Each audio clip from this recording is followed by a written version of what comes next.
Cricket की विशाल दुनिया में बहुत सी टीम भाग लेती रहती हैं। हर देश के सबसे बेहतरीन प्लेयर्स को इकट्ठा करके बनाई गई टीम फिर मैदान में उतरती है।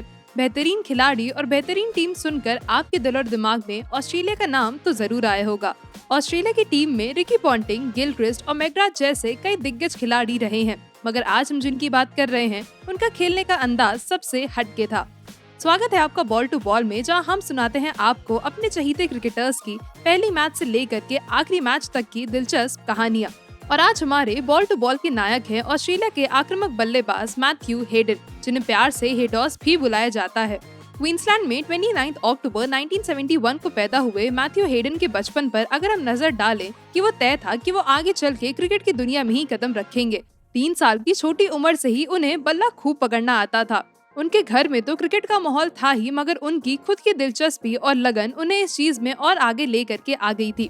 103 टेस्ट मैचों में ऑस्ट्रेलिया की तरफ से खेलकर इन्होंने ऑस्ट्रेलिया की क्रिकेट टीम की शान और भी बढ़ाई है। लोग आज भी हेडन को याद करते हैं तो उनकी फुर्ती और आक्रामकता का जिक्र आ ही जाता है। साल 1991 में अपना पहला फर्स्ट क्लास मैच खेलकर हेडन ने बेहतरीन 149 रन बनाए थे। इस पारी के बाद वो दिलों पर छा गए थे और ऐसा रिकॉर्ड बनाया जो कि 17 सालों तक टिका रहा। मशहूर खिलाड़ी रिकी पॉन्टिंग के साथ भी इनकी अच्छी जमती थी और हेडन अक्सर खेल में उनकी हौसला अफजाई करते भी दिखते थे।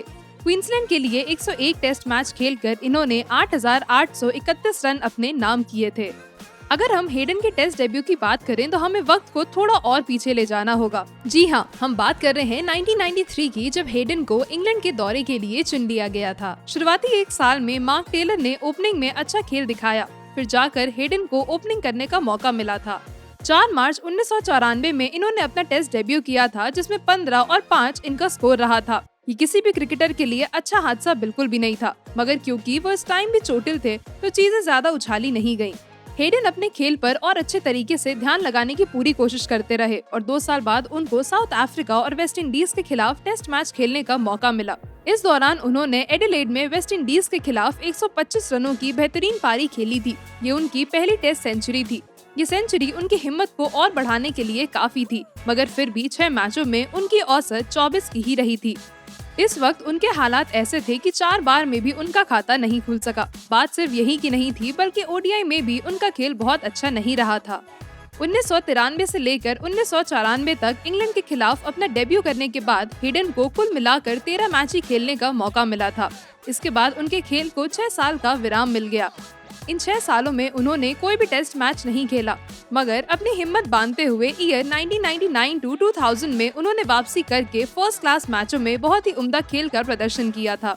हालांकि न्यूजीलैंड और वेस्ट इंडीज के दौरे पर उनका बल्ला ज्यादा नहीं चला और खेल ठीक ठाक ही रहा, लेकिन फिर भी उनके आक्रामक अंदाज और फुर्ती को देखते हुए उन्हें 2001 में टीम का हिस्सा बना लिया गया था। ये टूर और ये वक्त उनके क्रिकेट करियर के लिए एक बहुत बड़ी उछाल लेकर आया था और देखते ही देखते उन्होंने 3 मैचों में 109 रन की औसत से 549 रन बना लिए थे। ये किसी भी बल्लेबाज के लिए एक काफी बड़ी उपलब्धि थी। उसके बाद उन्होंने ओपनिंग की जगह को बहुत ही अच्छे से संभाला। साल 2001 से लेकर के 2005 तक हेडन का सफर उनका कोई भी फैन नहीं भूल सकता है। 1000 से ज्यादा रन अपने नाम करके उन्होंने अपने नाम को अमर बना लिया था। इसके बाद तो जैसे हेडन का बल्ला बोल उठा। साल 2003 में उन्होंने जिम्बाब्वे के खिलाफ 380 रन बनाए थे और बेस्ट स्कोरर का मकाम भी हासिल किया था। ये रिकॉर्ड बहुत वक्त तक कायम रहा। इस साल उनका नाम विजडन के टॉप 5 क्रिकेटर्स में शामिल कर दिया गया था, मगर पिछला बनाया हुआ स्कोर किसी भी ओपनर का सर्वाधिक स्कोर रहा है। साल 2003 में हेडन को ओडीआई वर्ल्ड कप में जगह दी गई थी। यहाँ उनका परफॉर्मेंस ठीक ठाक ही रहा। उन्होंने भारत के खिलाफ 45, नामीबिया के खिलाफ 88 और फाइनल्स में बस 37 रन ही बनाए थे। अगला साल यानी कि साल 2004 भी इनके करियर के लिए अच्छा नहीं रहा, जहां 16 टेस्ट मैचों में इन्होंने एक भी बार कोई शतक नहीं जड़ा था। 2005 में भी एक पारी में उनका स्कोर 40 से ऊपर नहीं जा सका। ओवल के आखिरी टेस्ट में 138 रन बनाकर उन्होंने अपने करियर की लगाम थामी और उसे किसी तरह बचा लिया था। साल 2006-2007 में उन्होंने वापसी करी, क्योंकि वॉटसन और साइमन कैडिच टीम से बाहर हो गए थे। 2007 में 20 फरवरी को वर्ल्ड कप से थोड़ा ही पहले हेडन ने न्यूजीलैंड के खिलाफ नॉट आउट 181 रन बनाकर अपने टीम की शान में और 4 चांद लगा दिए थे। 2007 के ओडीआई विश्व कप में हेडन का बल्ला कुछ ऐसा चला कि गेंदबाजों में उनका डर बैठ गया था। जी हाँ, हम बात कर रहे हैं उनके बनाए हुए 659 रनों की, जिसके बाद वो सर्वाधिक स्कोरर रहे। ये बात बहुत सुर्खियों में नहीं आई, मगर उस वक्त हेडन के दोनों पैरों की उंगलियों में चोट थी। 3 शतक जड़कर उन्होंने ऑस्ट्रेलिया के लिए जीतना बहुत आसान कर दिया था। साउथ अफ्रीका के खिलाफ 67 गेंदों में शतक लगाने वाले इस ऑस्ट्रेलियन खिलाड़ी को नागरिकता पुरस्कार भी मिला था। मास्टर ब्लास्टर सचिन के बाद वो दूसरे ऐसे खिलाड़ी थे जिन्होंने वर्ल्ड कप में 600 से ज्यादा रन बना लिए थे। अगर हम हेडन के T20 करियर की बात करें तो वो ज्यादा लंबा नहीं रहा, मगर वहाँ भी उनकी कामयाबी कम नहीं थी। साल 2007 के वर्ल्ड कप में 265 रन बनाने के बाद वो टॉप स्कोरर रहे। उनकी ओवरऑल T20 की औसत 51 की रही थी।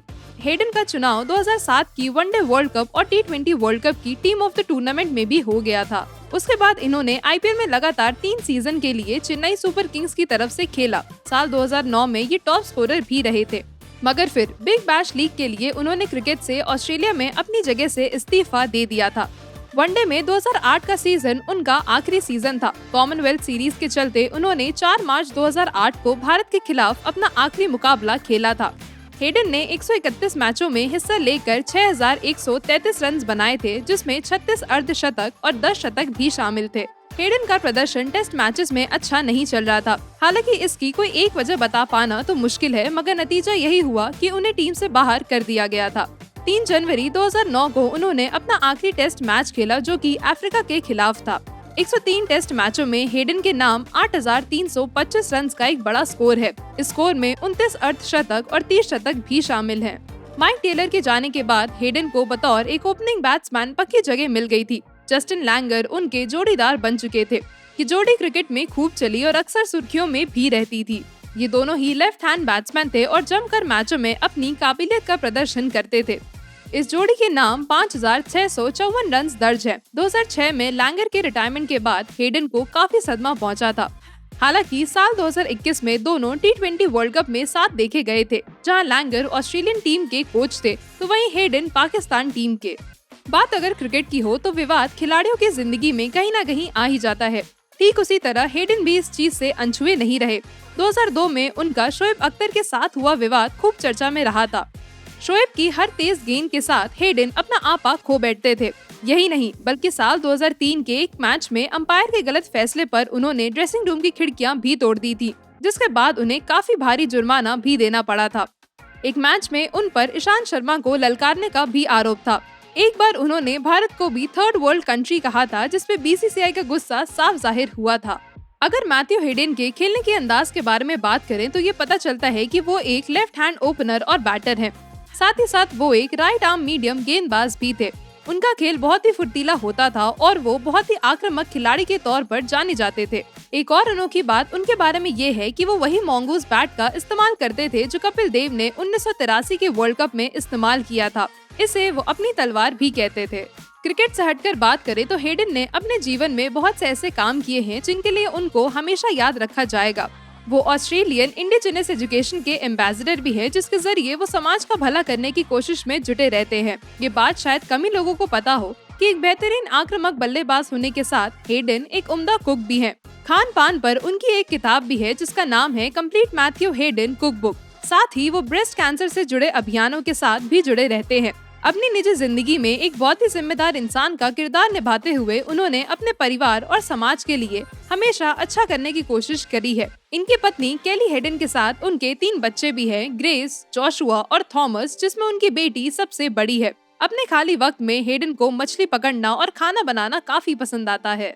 2009 में गाबा की एक प्रेस कॉन्फ्रेंस में हेडन ने पूरी तरह से क्रिकेट से संन्यास लेने का ऐलान कर दिया था। ये खबर वाकई उनके चाहने वालों के लिए काफी बुरी थी।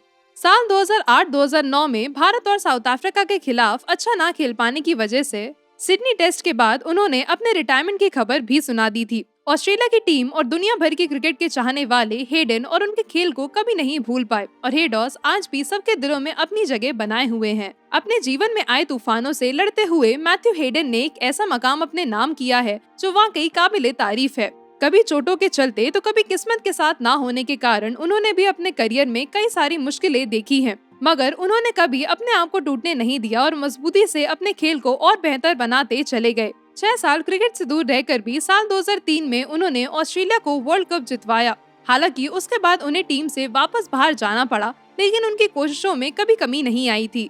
वो वाकई एक मिसाल हैं कि जिंदगी में अगर अच्छे हालात ना भी हों तो अपनी मेहनत और हिम्मत से इंसान अपना भविष्य उज्जवल जरूर बना सकता है। आजकल हेडन अक्सर कमेंट्री करते हुए देखे जाते हैं, जो कि दर्शकों को काफी पसंद आती है। पाकिस्तान की क्रिकेट टीम के कोच के तौर पर भी उन्होंने अपने तजुर्बे का भरपूर इस्तेमाल किया है। उम्मीद है आपको आज की कहानी पसंद आई होगी, और इसी तरह अगर आप और भी महान क्रिकेटर्स की कहानियां सुनना चाहते हैं तो स्क्रीन पर आ रहे वीडियोस को टैप करें। साथ ही हमारे चैनल को सब्सक्राइब करना ना भूलें।